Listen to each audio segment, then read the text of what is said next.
રોકડેથી કરવાની થાય તો શું થઈ શકે છે એ હમણાં જ જોવા મળ્યું।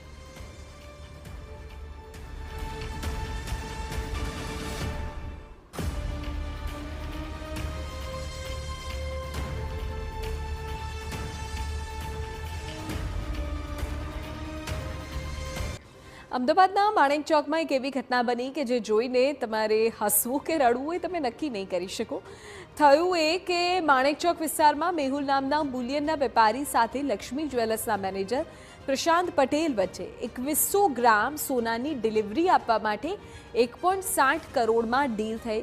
સોનું તેમણે સીજી રોડ પર એક આંગડિયા પેઢીની ઓફિસ પર મંગાવ્યું, જેની સામે ₹500ના દરની 1.30 કરોડની રકમ પણ આપી અને બાકીના 30 લાખ રૂપિયા ઓફિસેથી લેવાનું કહીને બે ગઠિયાઓ ફરાર થઈ ગયા।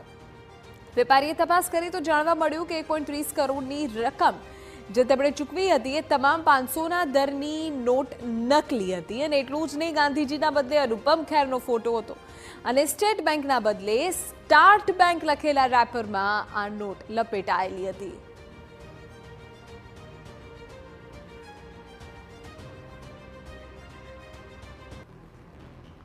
વેપારી સાથે 1.30 કરોડની ડુપ્લિકેટ નોટ આપી ઠગાઈ થતા પોલીસ ફરિયાદ નોંધાવાઈ છે। ત્યારે પોલીસ તપાસમાં જાણવા મળ્યું કે આરોપીઓ સોનું પડાવવા માટે સીજી રોડ પર આંગડિયા પેઢીના નામે બનાવટી ઓફિસ પણ શરૂ કરી હતી। આ અંગે નવરંગપુરા પોલીસે ગુનો નોંધીને તપાસ શરૂ કરી છે। દ્રશ્યોમાં પણ જોઈ શકાય છે એસબીઆઈ લખેલું આપને દેખાશે, પણ આ સ્ટેટ બેંક ઓફ ઇન્ડિયાની સ્ટાર્ટ બેંક ઓફ ઇન્ડિયા છે અને ગાંધીજીનો ફોટો ને અનુપમ ખેરનો ફોટો છે। આ બધી જ ચલણી નોટ નકલી છે। હવે પોલીસ આ મામલે તપાસ કરી રહી છે કે કોણ હતા ગઠિયા, કોણે છેતરપિંડી કરી છે। ત્યારે જોવે રહું કે પોલીસ કેટલા સમય સુધીમાં તેમના સુધી પહોંચે છે।